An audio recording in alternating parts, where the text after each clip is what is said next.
Vanderbilt University. And Dr. Marbury, let me welcome you to the show this morning and tell you how delighted we are to have you with us this morning. Thank you, Dr. Haney. It's good to be here. Very good. Thank you for having me. What I'd like to do this morning, Dr. Marbury, is to talk about some aspects of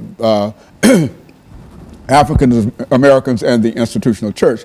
But before we do that, let's get into some information that will give our audience about you, your background, your education, and some of the things that are important in your life. And then we'll have an opportunity during this first segment to deal with that. And then we'll have our break and we'll come back and deal with African Americans and the institutional church. Let's do it from that perspective. All right. Well, I was born here in Nashville, Tennessee. My father was here serving as the chaplain at the prison prior to the prison that preceded Riverbend. And my mother came to join him, left a career in social work and teaching to join him. And we lived here for about a year and a half. Moved to Atlanta soon after that.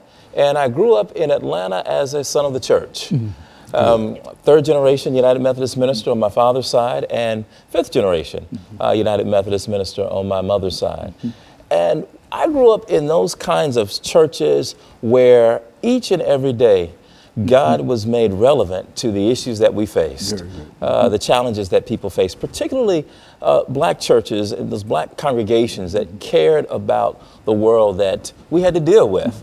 And so you didn't have to wonder whether God was real, and you didn't have to wonder whether the love of God was real. You felt it inside those caring communities. And so those are the kind of churches that shaped me. And in that regard, I became a son of the church, a deep love for the church, particularly the black church. I grew up in Atlanta, went on to go to Emory University, where I studied English literature and African American studies, double major. Went on to study at Gammon Theological Seminary at ITC, and studied biblical studies and theology, and finally completed my education here again in Nashville, where I took a PhD in religion at Vanderbilt.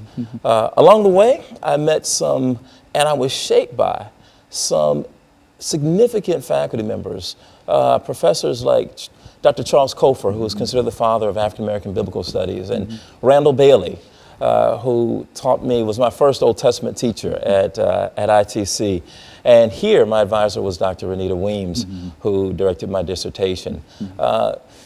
Dr. Cofer taught me the importance of cultural context in the Bible, looking particularly at African context and finding not only myself, but my community in the text. And Randall Bailey taught us how to think critically about the problems we faced and how those problems were made relevant in our own interpretations.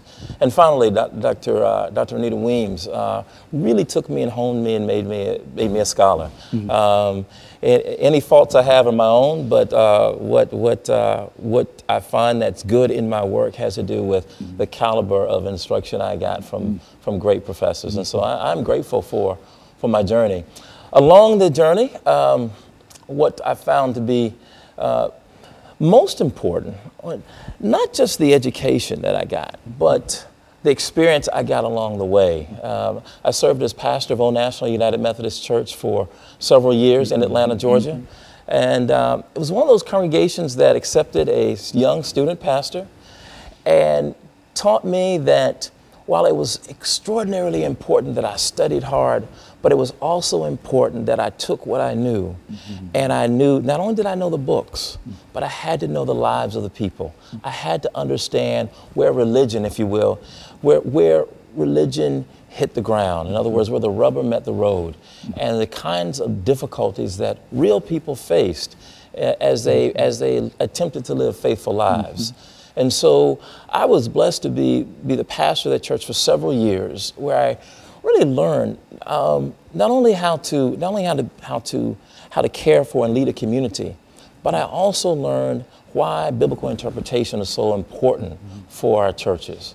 I left there and served as the university chaplain at Clark Atlanta University for several years.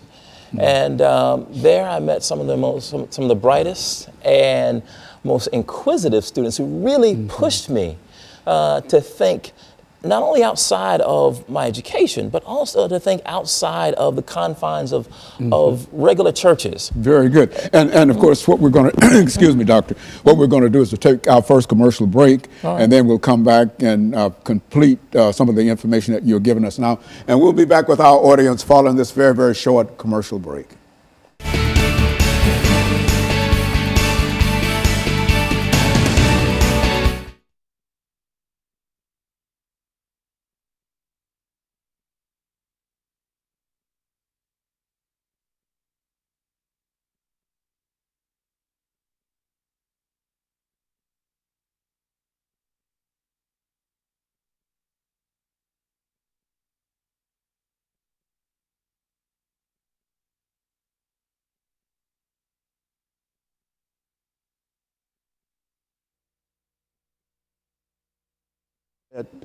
Was she at Vanderbilt University? Yes, she was my advisor at Vanderbilt, yes. When was that, when she advised you at Vanderbilt University? That would have been 97, 98. Yeah, I think I met her about that time. Yeah, I was till about 2002. I graduated 2002, 2003, yeah. Yeah, very good.